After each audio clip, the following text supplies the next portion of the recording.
الخاسرين.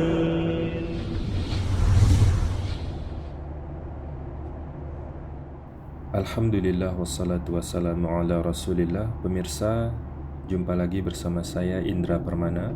Selamat datang di channel Indra Permana Official, channel yang berisi vlog, ruqyah, dan edukasi.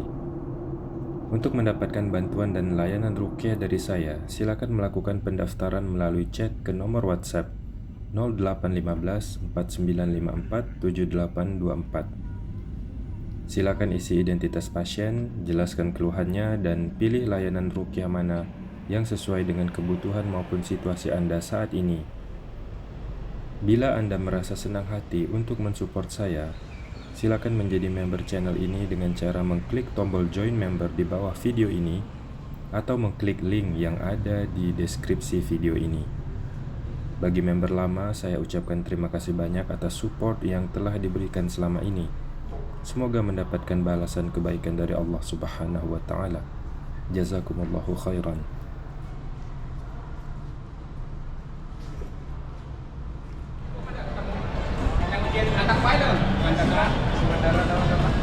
Assalamualaikum.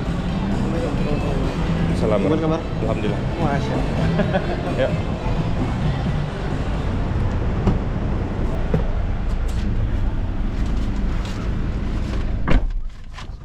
Alhamdulillah. Lama sekali dia. Itu masih muda, kalau dibilang muda ya iya masih muda. Masih umur 20-an. Halo. Kampung. Itu tapi maksudnya ya awalnya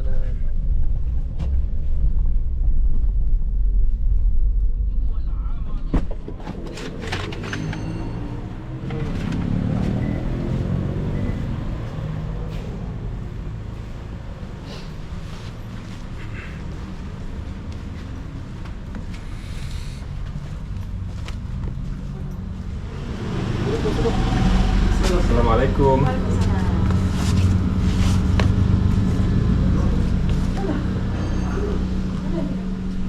Ibu, Iya. Apa kabar? apa Ibu? Alhamdulillah sehat. Iya. Ibu. Lama transitnya. Enggak. Silakan. Iya, iya, iya. ngobrol aja dulu. Iya, Mau iya. ngasih masuk mobil. Bisa ketemu ya dok. Alhamdulillah, atas izin Allah Bu. Iya itu sudah. Gini dok, saya itu pulang dari umroh. Kok kayaknya nggak tenang gitu loh. Karena ada yang sudah diceritain sama anak saya. Itu yang bikin saya nggak tenang. Capek nih ya dok ya. Enggak, biasa aja. Biasa aja. Biasa aja. Ya capek. Maksudnya capek-capek biasa lah perjalanan. Iya. Jadi saya lihat YouTube-nya dokter ini mulai pertama kali pasiennya dokter yang diobat tidak pernah sembuh.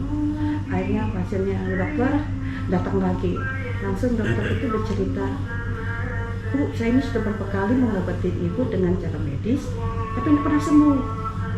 Coba saya ini. Nah dari situ saya dokter pertama kali kayak apa caranya dia mau ketemu sama dokter. Ini kita kalau kita nggak ketemu sama dokter, kita akan berangkat ke sana. Terus bilang Anissa, kita coba dulu Ma. Kita coba dulu karena kalau kita berangkat ini anak-anak siapa yang jaga? Iya. Yang dua sekolah, anak yang paling kecil kelas 3 sama TK. Yang kedua, kalau yang pertama satu sudah kuliah, satu di pondok. Nah ini menjadi masalah gitu.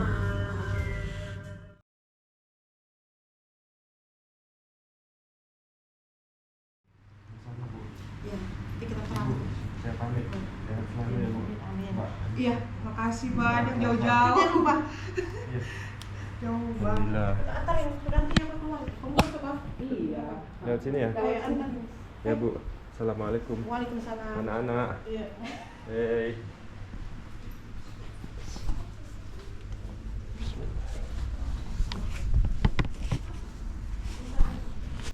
Baik pemirsa, sampai di sini dulu video ini. Semoga ada pelajaran yang bisa diambil. Berobat dengan saya belum tentu sembuh.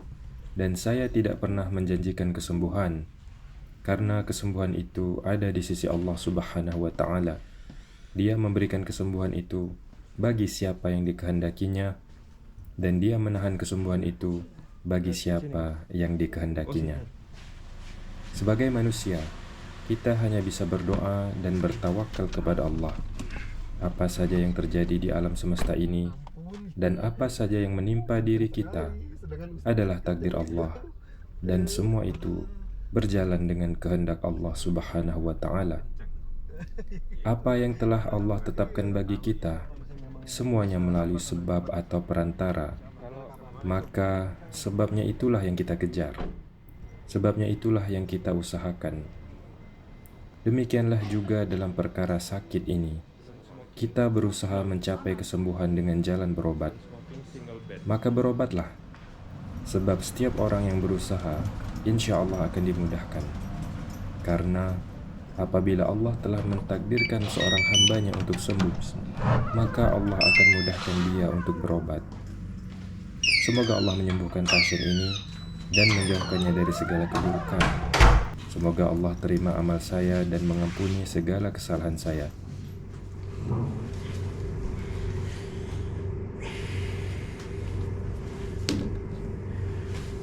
Bismillahirrahmanirrahim. Alhamdulillah, wassalatu wassalamu ala rasulillah. Pemirsa, hari ini saya berada di kota Balikpapan, Kalimantan Timur. Ya, seperti biasa saya kesini karena diundang keluarga pasien untuk memberikan bantuan ruqyah kepada keluarga mereka. Saya berangkat tadi pagi dari Pontianak. Saya turun dari rumah jam 5 subuh, kemudian sampai ke Supadio International Airport di Kuburaya. Flightnya itu harusnya jam 6.30, tapi ada keterlambatan, jadi baru bisa terbang jam 7 pagi. Rutenya dari Supadio International Airport ke Juanda dulu, Juanda International Airport di Sidoarjo, untuk melanjutkan connection flight ke Balikpapan. Jadi terbangnya 2 kali ya. Tidak ada direct flight dari Pontianak ke Balikpapan. Padahal itu satu pulau. Jadi harus transit dulu. Transitnya itu ada 2. Pontianak Jakarta, Jakarta Balikpapan, atau Pontianak Surabaya, Surabaya Balikpapan. Nah, tadi alhamdulillah saya sampai di Sepinggan International Airport jam setengah 1 lewat ya. Saya lupa tadi jam berapa ya. Jam 12.40 kalau tidak salah. Ya sekitar itulah. Kemudian saya sholat zuhur, lalu saya dijemput oleh keluarga pasien ya, anak pasien. Kemudian sampailah kami ke rumahnya. Perjalanan sekitar 30 menit dari bandara Sepinggan ke rumah pasien. Lalu saya masuk dan bertemu pasien ya, ibunya. Alhamdulillah, ternyata beliau ini sudah lama mengikuti channel YouTube saya katanya, dan sebenarnya sudah lama ingin mengundang saya ke Balikpapan. Menurut keterangan anaknya, dari 2 tahun yang lalu katanya sebenarnya sudah ada rencana ibu ini ingin mengundang saya. Dan pada kesempatan kali ini anaknya menghubungi saya hari Sabtu minggu lalu. Waktu itu saya sedang ruqyah di Langsa. Yang video sebelumnya ya, saya kan pergi ke Langsa itu meruqyah pasien. Nah itu setelah selesai ruqyah ya, kan lagi ngobrol-ngobrol, lalu anak pasien ini chat saya. Dia nanya, katanya, Dokter Indra, kami ingin mengobati ibu kami. Kami bersedia, apakah kami yang datang ke Pontianak atau Dokter Indra yang datang ke Balikpapan, katanya. Jadi mereka tanya, kalau mengundang Dokter Indra ke Balikpapan itu bagaimana? Saya jawab, kasih saya akomodasi saja. Nah, gitu aja. Simple kok kalau mengundang saya tuh. Jadi kalau Anda ingin mengundang saya ke kota Anda untuk meruqyah keluarga, meruqyah rumah atau tempat usaha misalnya, ya caranya sediakan saja akomodasi. Akomodasi itu tiket pesawat pergi, tiket pesawat pulang, kemudian biaya transport dari rumah saya ke airport, kemudian dari airport tujuan ke rumah pasien atau nanti ke hotel misalkan, kemudian biaya sewa hotel, kemudian biaya makan minum ya, itu akomodasinya. Jadi waktu itu saya sedang ruqyah yang hampir selesai ya, jadi sedang ngobrol-ngobrol untuk closing lah. Anak pasien ini tiba-tiba WA nanya kan kalau mau ngundang Dokter Indra ke Balikpapan bagaimana katanya. Nah, karena saya sudah pernah ke sini sebelumnya, ini kali ketiga saya datang ke Balikpapan ya.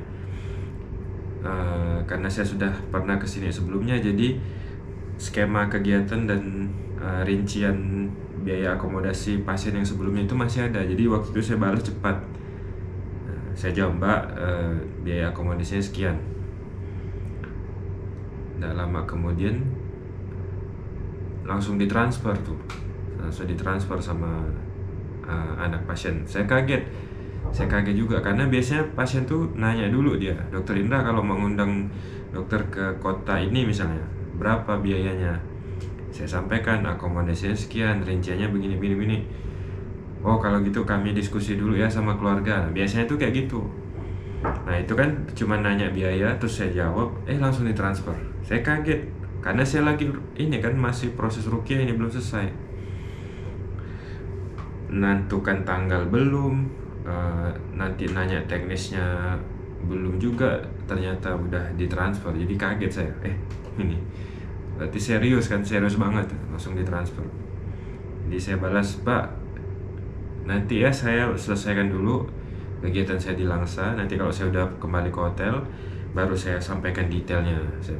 Ya udah, akhirnya itu selesai lah. Sampailah hari ini. Jadi pasien ini dijadwalkan ya, saya berangkat hari ini, hari Jumat tanggal 15 September tahun 2023. Datanglah saya ke rumahnya tadi, alhamdulillah. Nah itulah, kalau Allah sudah takdirkan ya, pasti Allah mudahkan jalannya, pasti Allah mudahkan. Bagaimanapun kesulitannya, bagaimanapun kendala atau ada pertimbangan ini dan itu, tapi kalau sudah Allah takdirkan, pasti Allah mudahkan jalannya. Ibu ini pertama kali melihat saya di YouTube katanya, di YouTube, dan ya mungkin ada rasa percaya atau ada kecocokan lah gitu kan, ada kecocokan sehingga mereka memutuskan untuk mengundang saya, mereka memutuskan untuk berobat dengan saya gitu ya. Saya tidak merasa hebat atau istimewa sama sekali, tidak ya. Saya biasa aja, saya ini orang biasa, tidak punya kelebihan atau keistimewaan apa-apa ya, biasa aja. Dan saya yakin di kota Balikpapan ini ada banyak sekali peruqyah syar'i ya.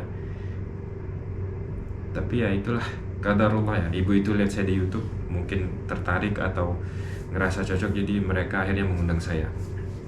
Ya, intinya mereka berdoa kepada Allah, Allah tunjukkan jalan dan Allah mudahkan jalannya. Akhirnya kami bertemu tadi. Alhamdulillah proses ruqyahnya berjalan dengan lancar. Jadi tadi saya ruqyah ibunya, kemudian saya ruqyah rumahnya dan kosnya. Jadi ibu ini tinggal berdampingan dengan rumah kos, rumahnya di sini, rumah kosnya di sini. Jadi punya usaha kos tuh. Nah beliau sakit.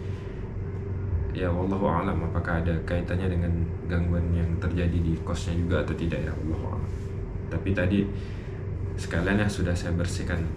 Nah seperti itu aja ya pemirsa, kalau saya diundang ke rumah itu biasanya sekalian tuh pasien ruqyah keluarga, sekaligus rumah biasanya atau tempat usaha ya gitulah. Jadi satu paket, full service. Oke. Nah lalu setelah selesai ruqyah saya langsung diantar ke hotel ini tadi ya.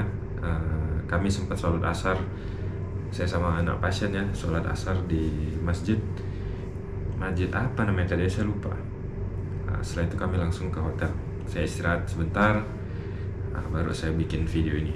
Nah, saya jadi teringat sesuatu. Saya ingat suatu kejadian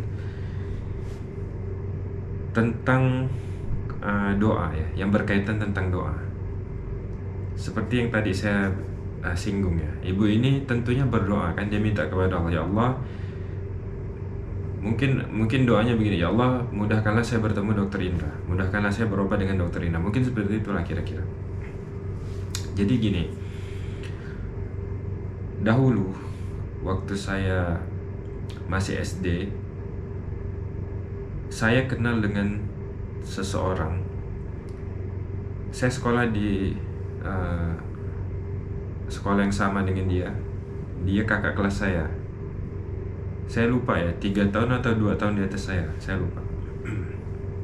Kemudian setelah saya kuliah, berarti itu sudah berapa tuh, 6 sampai 9 tahun kemudian ya, 6 sampai 9 tahun ketika saya awal kuliah, atau mungkin 10 tahun kemudian ya. Ketika saya kuliah, saya mulai mendengar cerita-cerita tentang orang ini yang konon beliau ini bisa ngobatin orang.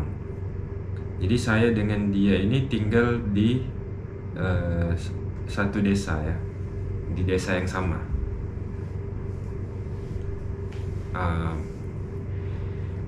Kemudian setelah saya kuliah, di masa kuliah itu saya sering mendengar berita tentang orang ini, bahwa dia bisa ngobatin orang. Kemudian dia didatangi banyak orang, pasiennya banyak. Dan waktu itu ada yang cerita, dia kalau ngobatin orang itu kerasukan dulu katanya. Jadi dia kerasukan, lalu dia ngobatin orang.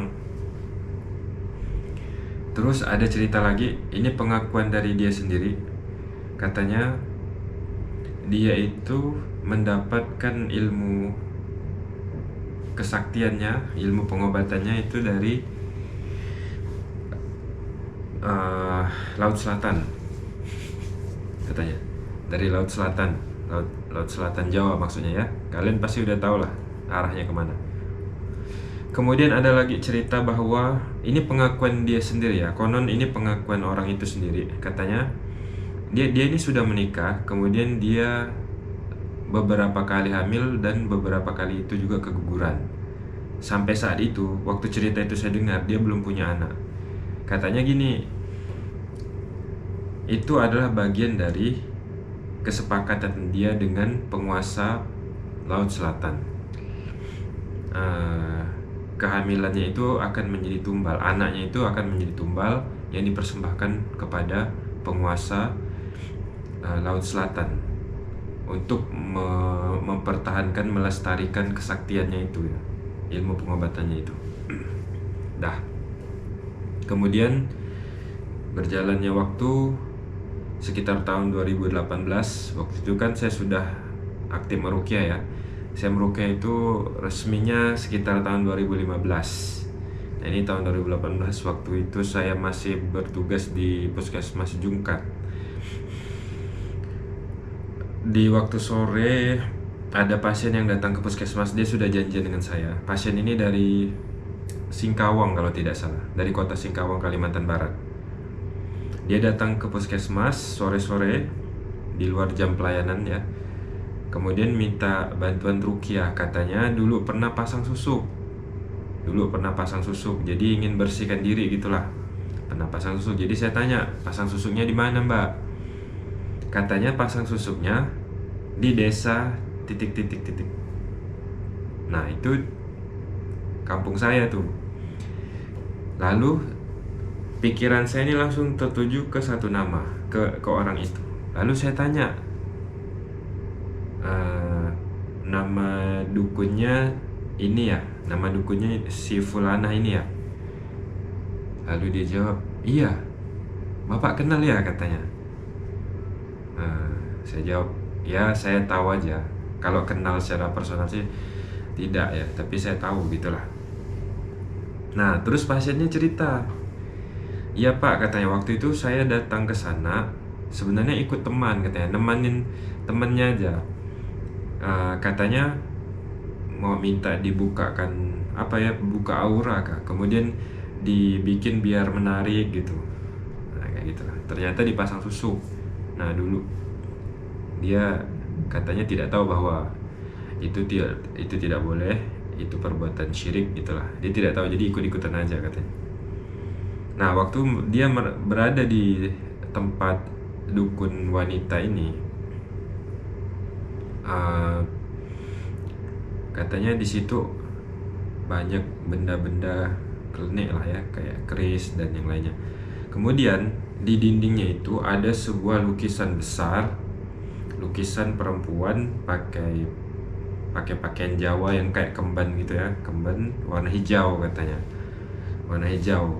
Dan itu kan sangat ikonik kan ya, kayaknya kalian tahu lah itu siapa ya.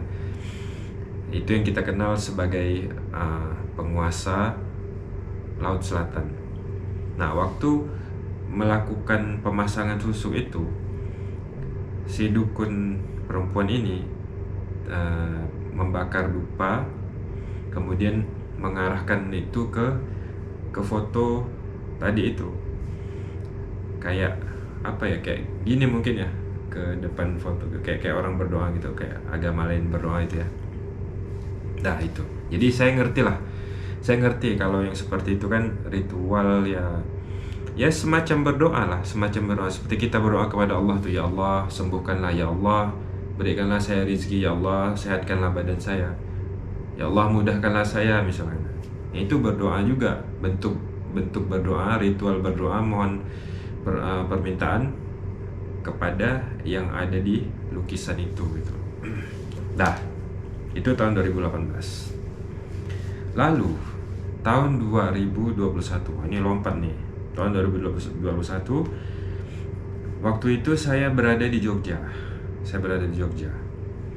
Ada satu keperluan, lalu saya naik taksi online. Nah, di dalam perjalanan itu ngobrol lah saya dengan driver taksi online-nya.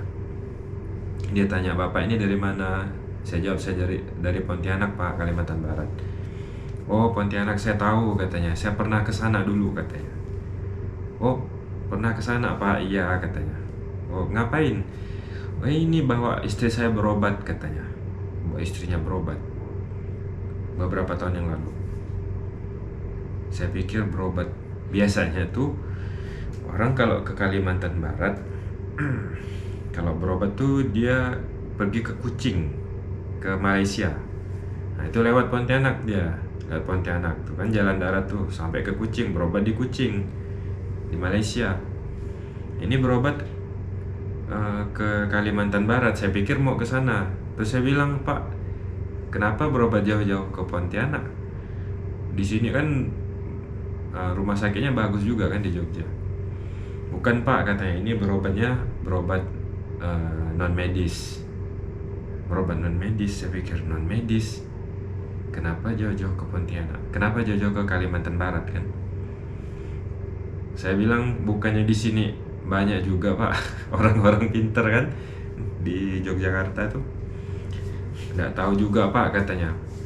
"Akhirnya kami pergi ke sana," katanya. "Terus gimana ceritanya?" "Jadi waktu itu saya dimimpikan, yang dalam mimpinya itu saya disuruh menemui seseorang yang ada di Kalimantan Barat," katanya. "Seorang perempuan, seorang ibu-ibu, untuk mengobati istri saya," katanya. "Mimpi yang sama berulang sebanyak 5 kali. Tuh, udah 5 kali mimpi. Akhirnya saya sama istri pergi ke sana," katanya. "Kami belum pernah pergi ke Kalimantan Barat sebelumnya," katanya. Gila, hanya berbekal mimpi dia pergi ke Pontianak kan, dari Jogja ke Pontianak, terus naik kendaraan lah sampai ke desa itu yang ternyata adalah dukun perempuan yang tadi saya ceritakan. Saya tanya, "Bapak pergi ke desa ini ya?" ke desa titik. Iya katanya, yang ngobatin bapak namanya Fulanah. Iya katanya, bapak kenal ya katanya. Terus saya heran waktu itu, kok bisa ya gitu ya, kok dari mimpi gitu ya. Saya pikir apa dia punya medsos juga, entah YouTube, entah Facebook, entah Instagram kan? Ternyata tidak. Saya tegaskan, saya pastikan lagi, bapak lihat dari sosmed kah? Bukan katanya. Ya itu dari mimpi pak katanya. Udah 5 kali dimimpikan. Mimpinya itu sama katanya, 5 kali. Akhirnya mereka bulat tekadnya, yakin, akhirnya mereka pergi. Dan ternyata waktu ditemui itu ada, benar-benar ada. Orangnya, namanya, kampungnya itu sesuai seperti yang ada dalam mimpinya. Subhanallah. Jadi saya mikir gini, oh ya, jadi dukun itu ya, paranormal itu, mereka itu punya suatu ikatan perjanjian dengan raja jin katakanlah, entah raja jin dari mana. Kalau di Indonesia ini biasanya yang paling sering itu mintanya ke raja jin yang penguasa Laut Selatan itu gitu, ada perjanjian. Nah nanti dari kerjasama itu raja jin ini memberikan anak buahnya untuk menjadi pelayan si paranormal, menjadi pelayan si dukun itu atau si tukang sihir ya. Nah mungkin apa ya, saya pikir apa semacam endorse gitu ya atau apa ya, rujukan. Kalau dalam dunia medis itu rujukan.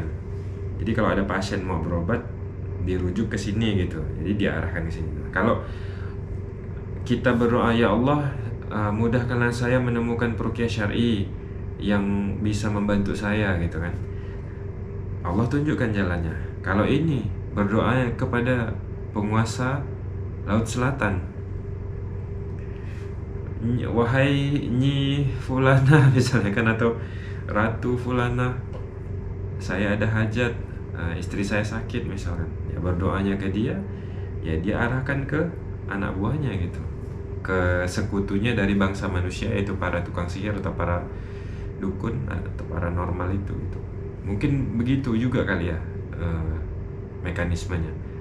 Nah jadi ada kemiripan nih, ibu ini yang di balik papan ini, beliau berdoa, akhirnya datanglah saya ke sini dengan izin Allah. Katanya kemarin itu saya udah tidak tahan karena sakit, karena keluhan ini. Saya suruh anak saya tolong hubungi Dr. Indra katanya.